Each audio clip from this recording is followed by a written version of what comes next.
this is the report of Group 9.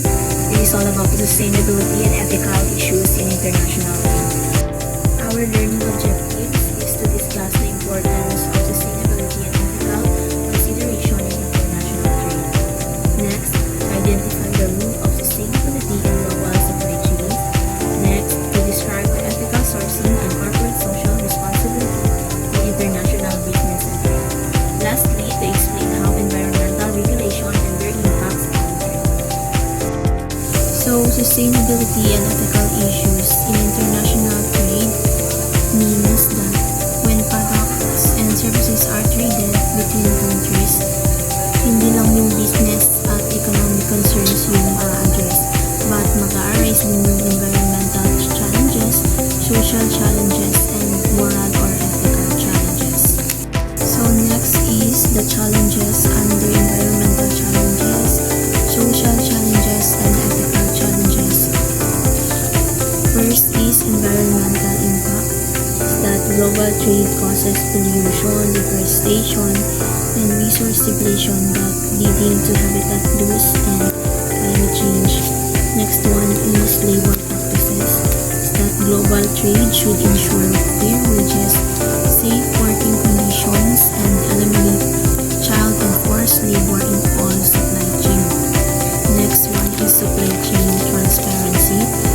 Companies should ensure product traceability and hold suppliers accountable to maintain ethical and responsible practices. Next is fair trade. Promotes equitable partnership, ensure fair and stable prices for producers, and support community development in producing regions. Lastly, corruption and bribery. Promoting transparency and ethical conduct in business transactions, help reduce corruption and ensure compliance with anti-corruption laws. Good morning everyone, I am the role of sustainability and global supply chain. Sustainability in a global supply chain involves integrating environmental, social, and economic considerations into the entire life cycle of a product or service from raw material extraction to end-of-life management. Ito naman ay tungkol kung saan or kung paano pinagmamahalaan ng mga negosyo ang kanilang paggawa, pagkuha at nakakasira sa kalikasan, para sa mga manggagawa at kapakikinabang pa rin sa ekonomiya. Key aspects of sustainability. 1. Environmental sustainability. Tumutukoy sa pangangalaga sa kalikasan, halimbawa, paggamit ng renewable energy, pagre-recycle ng materyales o paggamit ng eco-friendly packaging. Social, ito naman ay sa pagtrato ng makatao at batas sa mga tao na kasali sa prosesong production. Halimbawa, pagbibigay ng makatarungang sahod, ligtas na trabaho, at walang child labor. Economic naman ay tumutukoy sa pagpatatag ng negosyo o ekonomiya. Halimbawa, paggamit ng mga epektibong proseso para hindi malugi at paggawa ng mga produktong tumatagal sa merkado. Environmental concerns. Climate change tumutukoy sa malawakang pagbabago o lagay ng panahon sa buong mundo. Halimbawa, mas madalas na pagbagyo, tagtuyot o pagbaha. Sunod is resource depletion. Nangyayari kapag sobrang ang paggamit ng natural resource. Halimbawa, labis na pagtutruso, overfishing at pagmamining ng walang kontrol. Pollution, ito yung pagdumi ng hangin, tubig o lupa dahil sa basura o kimikal. Halimbawa, usok mula sa pabrika o sasakyan, pagtapon ng basura sa ilog. Social responsibility. Ethical labor, ibig sabihin ay batas at makataong pagtrato sa mga manggagawa.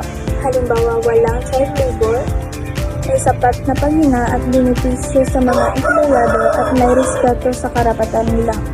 Community, sa mga tao o grupo na nakapaligid sa negosyo o pabrika, halimbawa, pagbigay ng trabaho sa lokal na mamamayan. Human rights, sa mga pangunahing karapatan ng bawat tao. Halimbawa, karapatang mabuhay, mapagtrabaho ng ligtas, at magkaroon ng edukasyon at hindi na-diskrimina. Technology data analytic. Use data analytic to track and improve sustainability performance. Ito naman ay paggamit ng data o impormasyon upang sukatin, subaybayan at pagbutihin kung paano kaapekto sa isang kumpanya. Transparency and reporting. Tumutukoy sa tapat at bukas na pagbabahagi ng impormasyon tungkol sa mga gawain, epekto at resulta ng kumpanya. Strategies for implementing sustainability. Supply chain mapping and assessment. Ito ay nagtutukoy at pag-aaral sa lahat ng bahagi ng supply chain, mula sa pinagmulan ng hilaw na materyales hanggang sa pagdating ng produkto sa mga mamimili. Second, supplier engagement and collaboration. Ito ay ang aktibong pakikipagtrabaho ng kumpanya sa mga supplier upang mapabuti ang kanilang kahusayan at pagiging responsible ng operasyon. Sustainable sourcing. Ito naman ay isang pagkuha ng mga produkto o materyales sa paraang makatao, makalikasan at etikal. Economics benefits. Cost savings. Ito yung pagbawas sa pagtitipid sa ginagastos ng isang kumpanya. Halimbawa, kapag nagpatupad ng energy efficient ng mga makina ang kanilang pabrika, nababawasan ang bayarin sa kuryente. Innovation. Ang paggawa ng mga bagong idea, produkto o paraan. Halimbawa, paggamit ng artificial intelligence sa customer service ay isang anyo ng innovation. Brand reputation, kung paano makikita o pinagkatiwalaan ng mga tao ang brand. Halimbawa, kapag palaging may mataas na katulad ang produkto, isang kumpanya tumataas ang brand situation or reputation nito. Risk management. Ang proseso ng pagtukoy, pagsusuri at pagkontrol sa mga posibleng panganib o problema. Halimbawa, pagkakaroon ng insurance o backup plan ay bahagi ng risk management. Challenges and opportunities. First, cost. Tumutukoy o tungkol sa pera o resource na kailangan gamitin upang maisagawa ang isang produkto o proyekto o gawain. Lack of standards. Ito naman ay walang malinaw o pare-parehong batayan kung paano dapat gawin o sukatin ng isang bagay. Data availability. Ito naman ay kakayahang makuha o magamit ang tamang data o impormasyon na kailangan sa pagsusuri o paggawa ng desisyon. Ethical sourcing and corporate social responsibility or CSR. Ethical sourcing means that companies make sure the products or materials they buy come from suppliers who treat their worker fairly, pay them properly, and do not harm the environment. It focuses on doing business in a way that respects human rights and promotes sustainability. Example, brands auditing suppliers to confirm compliance with ethical and environmental standards. Corporate social responsibility or CSR. Corporate social responsibility or CSR, on the other hand, is when a company takes responsibility for its impact on society and the environment. This can include helping local communities, reducing pollution, supporting education, or creating programs for social good. CSR shows that the business cares not just about making profit but also improving people's lives. Benefits of CSR encourages sustainable business growth and long-term success, improves brand image and customer loyalty, attracts socially conscious investors and employees. Importance in international business and trade. When we use international business and trade, these two principles help companies maintain a good image, build trust with customers, and contribute to global development. They also ensure that global trade is fair, ethical, and beneficial for all. Ethical sourcing and CSR are essential for responsible trade. They ensure ethical behavior, social responsibility, and sustainable growth. Companies that prioritize ethics and responsibility help create a better, fairer global economy. Environmental regulation and their impact on trade. Environmental regulation can significantly impact international trade by influencing production costs, market access, and competitiveness. This regulation, which include standards and rules designed to protect the environment by controlling population and managing natural resources, can act as both barriers and catalysts for trade. Environmental regulation ay mayroong malaking epekto or impact sa international trade sa pamamagitan ng pag-influence ng production costs at pag-access sa market. This regulation include standards or will design na siya para maprotektahan ang environment sa pamamagitan ng pagkontrol ng polusyon. We have three types of environmental regulation. First is emission restriction, limits on air and water pollution from industries. Ibig sabihin ng emission restriction ay isa itong limitasyon o pagbabawal sa dami ng pollutants or mga bagay na nagpaparumi na maaaring ilabas ng mga industries sa hangin at tubig. Example, ang pagbawas ng dami ng mga kemikal, usok at iba pang pollutants na nakakasama sa hangin at tubig.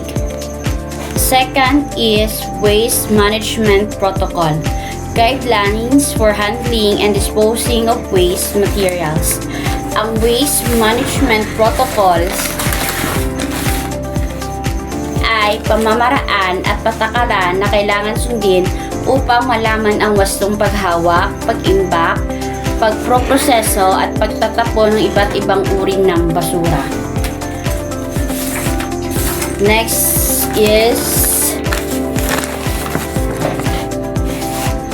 Sustainable Practice, standard for resource management and conservation in various sectors.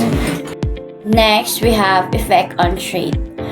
First, non-tariff barriers. Environmental regulation can act as non-tariff barriers by increasing costs for foreign goods that must meet specific environmental criteria. Ang non-tariff barriers ay hadlang sa kalakalan na hindi taripa o buwis. Ito ay isang patakaran, regulation o guidelines na ginagamit ng isang bansa upang limitahan ang pag-import ng produkto mula sa ibang bansa. Next is compliance cost. Companies face higher expenses to comply with strict environmental standards, including investment in cleaner technology. Ang compliance cost is tumutukoy sa dagdag na gastos na kailangan bayaran ng mga kumpanya upang sumunod sa mahigpit na environmental standards. Last is competitive advantage. Domestic companies already complying with local environmental regulation may gain a competitive edge while international competitors might find their markets access limited.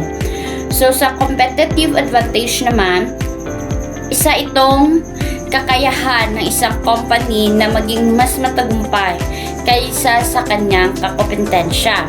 Ito ay maaaring dahil sa iba't ibang uri ng mga dahilan tulad ng mas mababang gastos, mas mataas na kalidad, o mas mahusay na serbisyo o malakas na brand. Next, we have a potential outcome. First, we have innovation. Environmental regulation can stimulate innovation as companies seek new technologies to comply with stricter rules. So, innovation is nagka-describe sa mga paglikha ng bagong idea, produkto, proseso, or serbisyo na nagdadala ng halaga. Ito ay mahalaga para sa paglago ng ekonomiya, pagpapabuti ng kalidad ng buhay at paglutas ng problema sa lipunan. Second is trade shift. Countries that fail to adopt decarbonization process may risk losing trade to greener counterparts. Last is market access. Adhering to high environmental standards can enhance a company's reputation and open new market focus on sustainability. So sa access market is demand or high environmental standards nga naga-enhance sa isa ka company or naga-push sa isa ka company nga mag-open huwat sa isa ka market nga ang focus is para lang mag-sustain.